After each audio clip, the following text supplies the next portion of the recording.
Hi, everyone. I'm Laurie Itkin. I'm a CDFA practicing in California. I'm on the board of the Association of Divorce Financial Planners, and I'm here with Lili Vasileff, who practices in Connecticut and actually throughout the country. And she is the president of the ADFP and actually has been involved in the divorce financial planning industry for over 20 years. She was really a leader, an innovator. And Lili, I'd love to hear from you. What was your experience back then when you started introducing divorce financial planning into the divorce process, and what has been the metamorphosis into the current times? Beautiful question. So way back when, the divorce was really traditional litigation for the most part. This is back in the late 90s, early 2000s. And there was very little attention paid to allied professionals apart from the legal professionals. And individuals that went through divorce more or less had to do their own education to come up to speed, to make their own decisions. And I went through my own divorce, and I can recall, I was in the financial industry, and I can recall asking my own attorney questions, and they said, "You'll figure it out," which really annoyed me.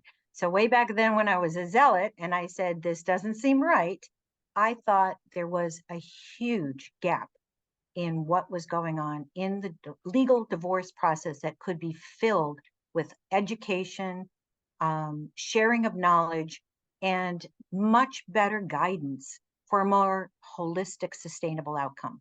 So when I started, I really was looked at as having three heads by most attorneys. Very few understood whether or not a client would benefit from the value of a financial expert in the process. Fast forward through the years, even the legal profession and process of going through a divorce has evolved, and it's always lagged that of what, generally speaking, the clients want. So that now you see more ADR, alternative dispute resolution, mediation, collaborative, and litigation. But the first two, mediation and collaborative, are much more flexible, and they listen and provide a forum to the client's own voice.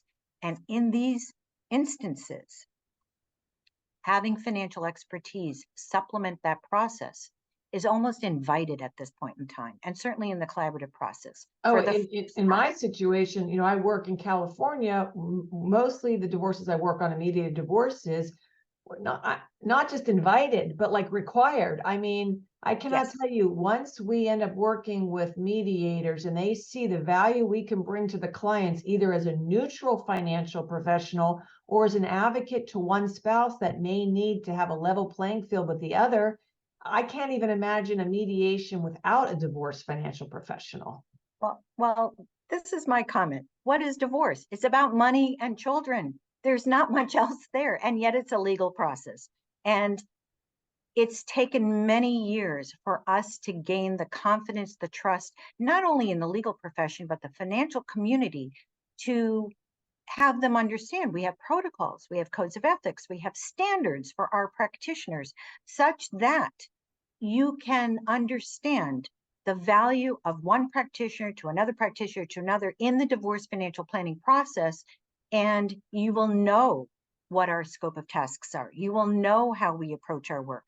And that in and of itself is a huge evolution to unify the profession with those similar kinds of standards, so that there is an understanding of the expertise, and there's also an acceptance of the value of our critical thinking and our involvement, not just with the clients, but for the professionals themselves, to bring accuracy to the entire process.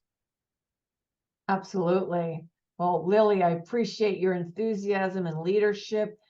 Being a CDFA now for, I think, 7 years, I know I get a lot of value being a member of the ADFP, and that stimulated me to want to be on the board, and just appreciate what we've all have accomplished as a unified force to making divorce a much better process for so many people around the country. So thank you for your time today, Lili. Thanks, Laurie. Thank you.